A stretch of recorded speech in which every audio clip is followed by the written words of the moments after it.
when you're telling a story and you know that something is inevitable, okay? Whether it is the couple ends up together or the prisoner escapes or whatever, then because you know that is inevitable, one of the best things you can do, and I think this probably exists in everybody's favorite movies, is they write their character into a corner in the opposite direction. This is episode 56 of the Arts Academy podcast, How to Develop Plot in a Story, hosted by Victor Varnado and Roxxy Haze. Hey, welcome to the Arts Academy podcast, put on by the New York Alt Arts Academy. I am Dean Victor Varnado. This is Deputy Headmistress Roxxy Haze. What we do here is we teach you everything about arts and entertainment that we possibly can.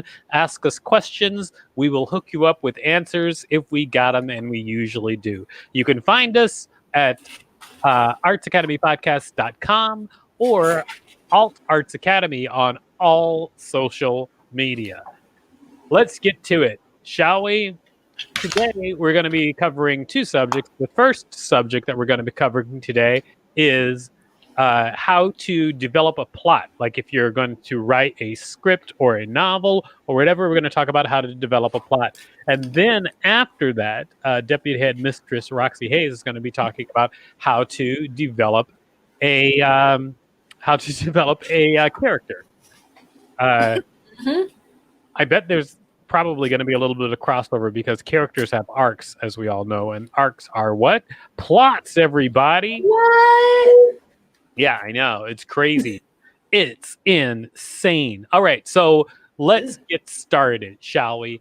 Let's talk about how to develop a plot. Now, here's before we get into exactly how to develop a plot, I just want you to know that there are 1,000 different ways to develop a plot, and there are thousands and thousands of ways to tell a good story. And I'm going to talk a lot about rules of storytelling, but remember that there are no rules of storytelling. The rules are for when your story is not working or you need help or inspiration when the story is not working.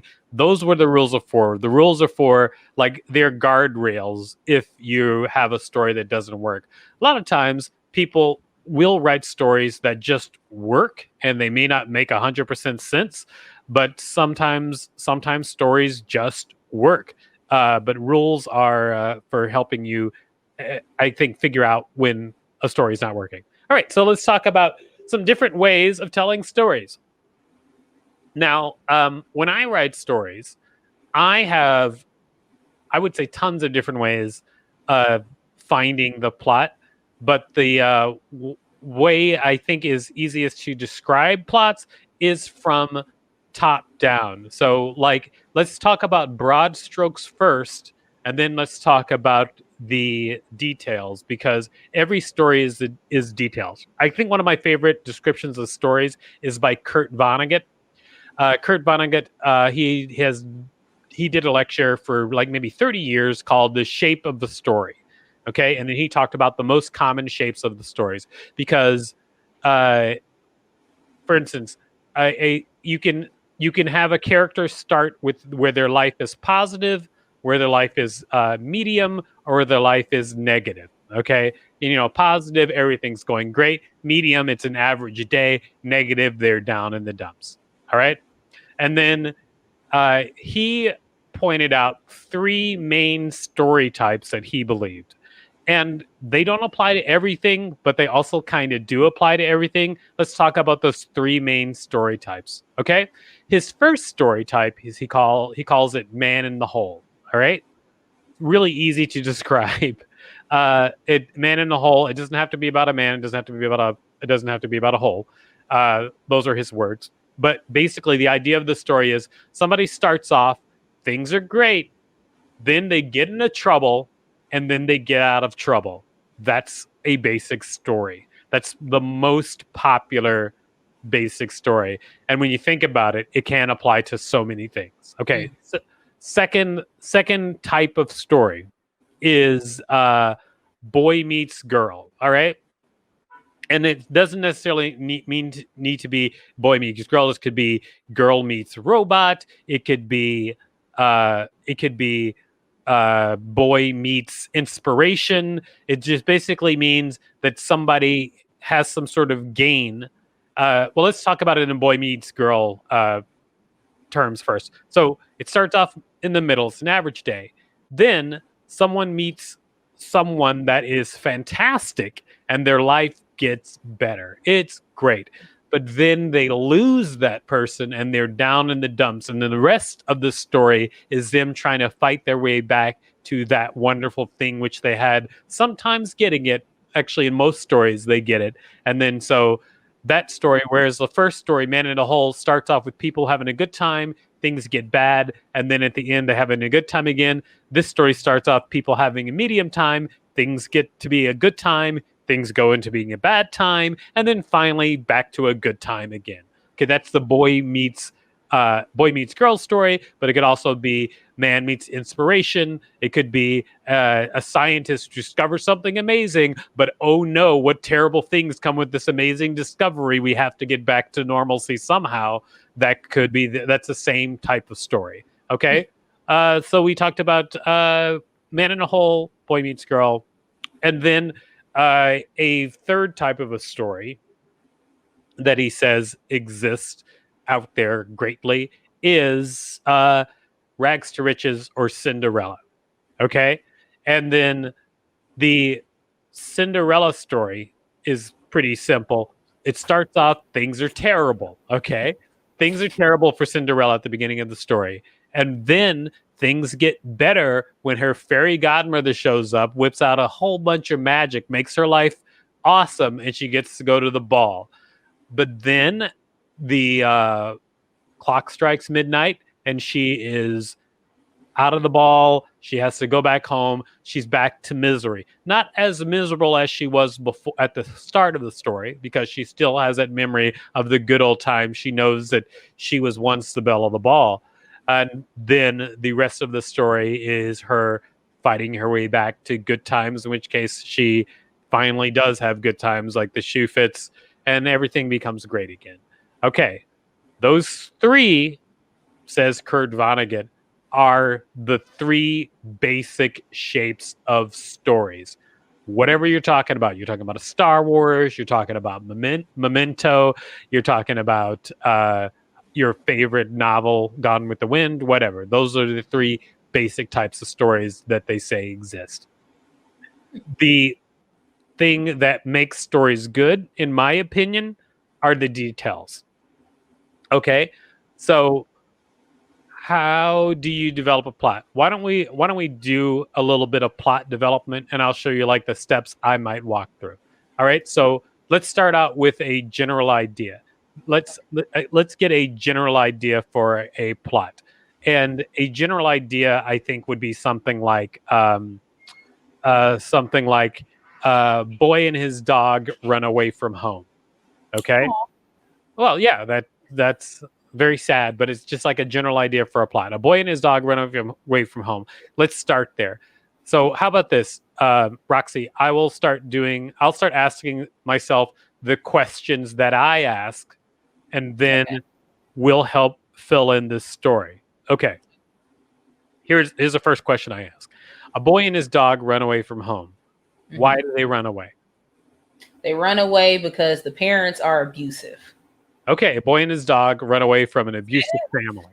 Okay, it's the reason for the story to take shape. All right, mm-hmm. So a boy and his dog run away from an abusive family. Okay, why was the family abusive? The dad was in a war, and he can't PTSD. The dad has PTSD, also making the dad a sympathetic character. Yeah. Okay, that's actually interesting because the boy and his dog run away from home. The dad has PTSD, making him a sympathetic character.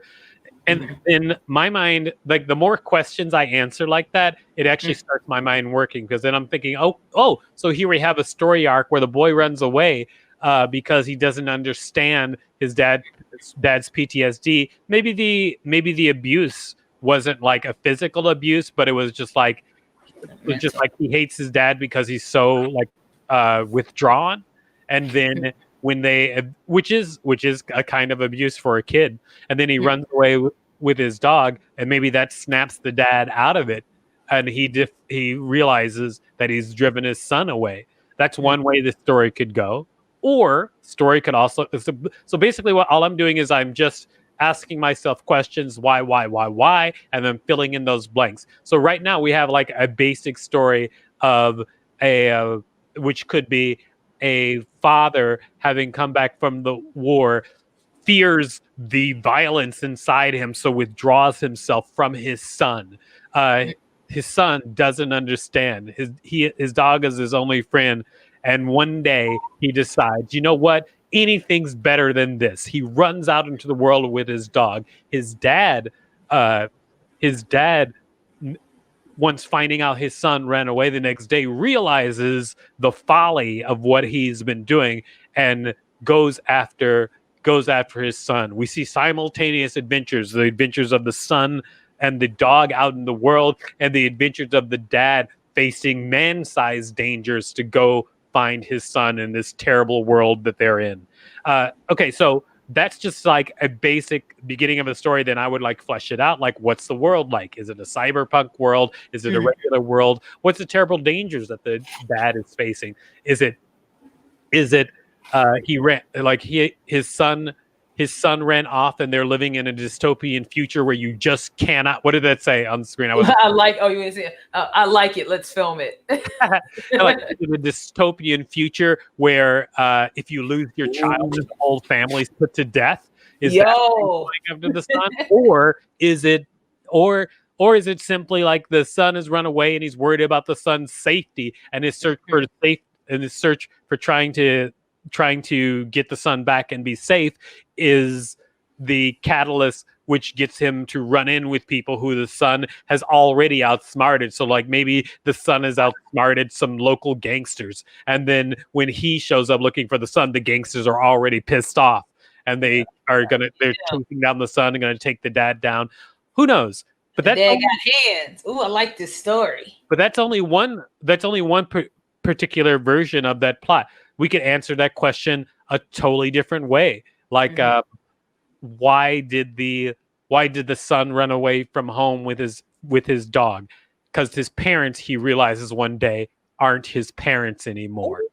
Okay, so he runs away. He's the first person that knows that aliens are invading the earth. They're his parents, but nobody believes him. He's a kid. The only other person who can spot aliens is a dog, because the dog has, that type of sense. You know how dogs have they know when something's not right. So he and his dog go out into the world. His dog is the one that can spot the aliens first, and he's trying to find people who can help him. But the infiltration of the aliens is much deeper than he thought. Almost every person he encounters, his dog is flipping out about, like, that's an alien, that's an alien. So that's another, this is the same story, the same story seed, but by answering the questions in a different way can become a totally different story. Anyway, so whenever I'm developing a plot, all I do is answer questions in a creative way, and then those questions lead to more questions, which I also answer in a creative way,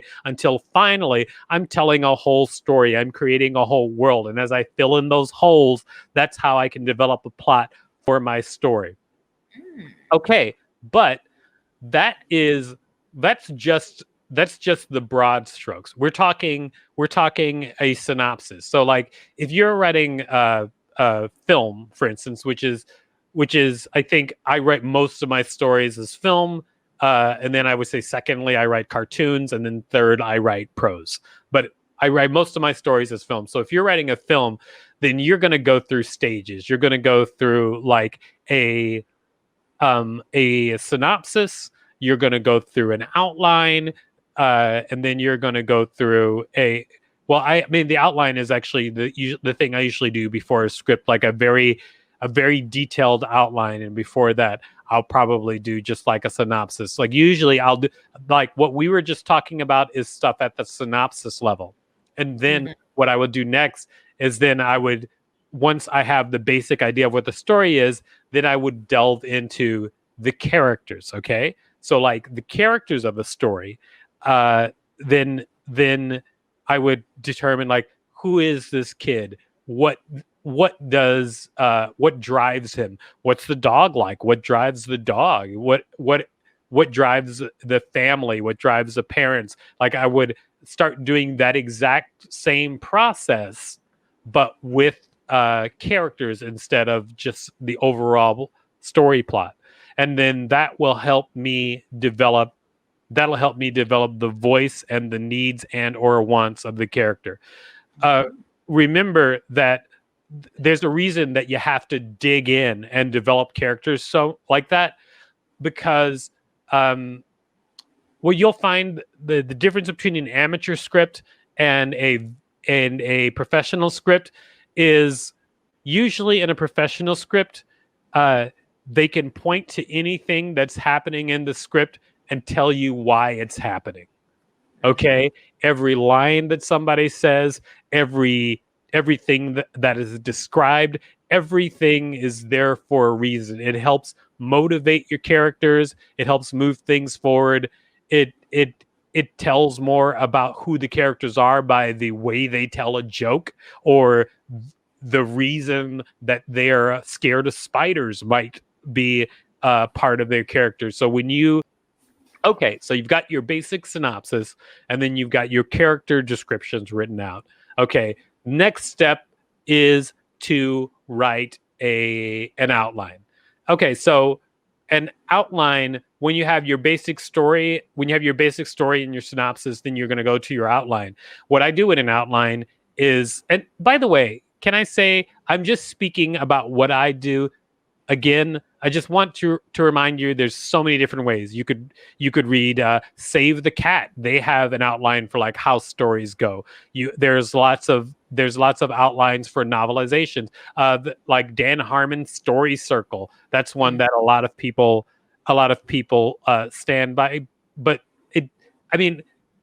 it works for Dan Harmon and it works for fans of Dan Harmon, but it's not the only way to tell a story. Although people would relate his story circle to other stories, that may not be the structure that the person who wrote those other stories used. Like, someone could have used like a general 5-act structure, but it's still also stuff that fits in the 5-act structure can also fit in the story circle from Dan Harmon. There's crossover all the time. There's a million different ways to get to a story that works.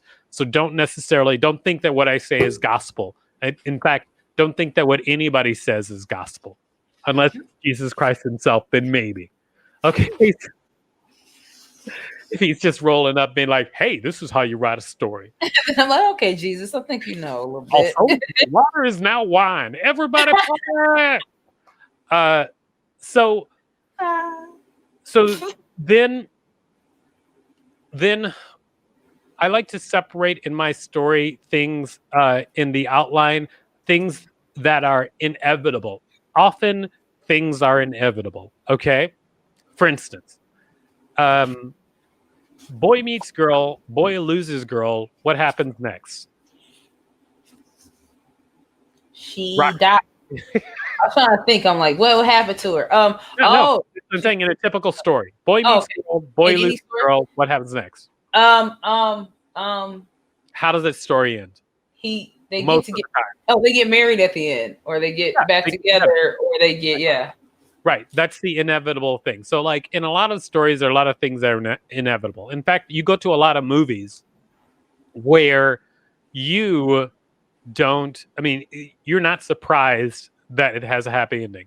Okay. You go to see most blockbuster movies, you're not going to be surprised that they have a happy ending. You know they're going to have a happy ending. I mean, when you're going to see like the Avengers, what was the last one called? The one where they fought Thanos. What was the subtitle? Endgame, right? Yeah, when you're going to see Avengers Endgame, you know there's going to be a happy ending. Okay, there's no doubt in your mind that it's going to have a happy ending. Well, relatively was happy. I mean, they defeated him. Yeah. Okay. Right. Okay. So then, because that exists in so many stories, where's the joy of storytelling? It's the middle. It's the journey. It's what's going to get to the ending. Yeah, I mean, sort of. I think is how I would answer that same question is it is. I guess we're talking about the same thing because I was saying it's in the telling. Okay. Yeah. Okay. So and here is, I mean, we don't have a lot of time left in this episode. We've got about 5 minutes, but I will say that here is one of the most useful things that I learned from writing. Okay. So when you're telling a story and you know that something is inevitable, okay, whether it is the couple ends up together or the prisoner escapes or whatever, then because you know that that is inevitable, one of the best things you can do, and I think this probably exists in everybody's favorite movies, is and this is a trick that a lot of writers use, is they write their character into a corner in the opposite direction. Okay? They take away hope as completely as they can, and then they figure out how to get the character out of that without doing a Deus ex machina. Ugh. What? I hate when they do that in movies. It's like, oh, here's a thing to solve all your problems. Like, so all that time I invested in this movie. Oh yeah, I hate it. That's Nothing. why everybody was so mad at the I think Mass Effect 3. Do you remember that? Yeah. The ending where it's like, oh, by the way, everything you work for is going to be solved by this magic boy that you've never seen before. You're like, what? This the entire time? So, but yeah, that's one of the things. One of the things that writers will do is they'll write their characters into a corner and then get them out. So like the right to a position where the love can never be resolved between the lovers, or right to a position where the odds are so overwhelming that they'll never survive the attack. Figure it out, and then figure out a way using what's already been established to make it work. But here's a trick of the Deus Ex Machina. You can write a story in your first draft and then throw it in a Deus Ex Machina. But then in your second draft, you go back and you give that a reason for being there. And you can hint at it and lead up to it. So I love that. Will make it work. Well, yeah, I mean, but that's actually the thing about writing is like getting through your first draft. People are so obsessed with their first draft not being trash that people have a problem generating it.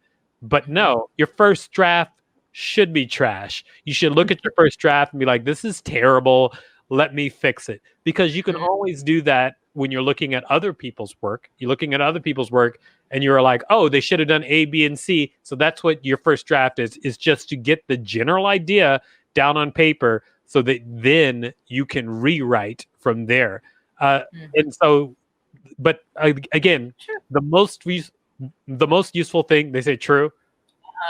True. The most useful thing that I think that I have learned is just when something is inevitable, just go for the opposite direction as much as possible. And that doesn't just mean in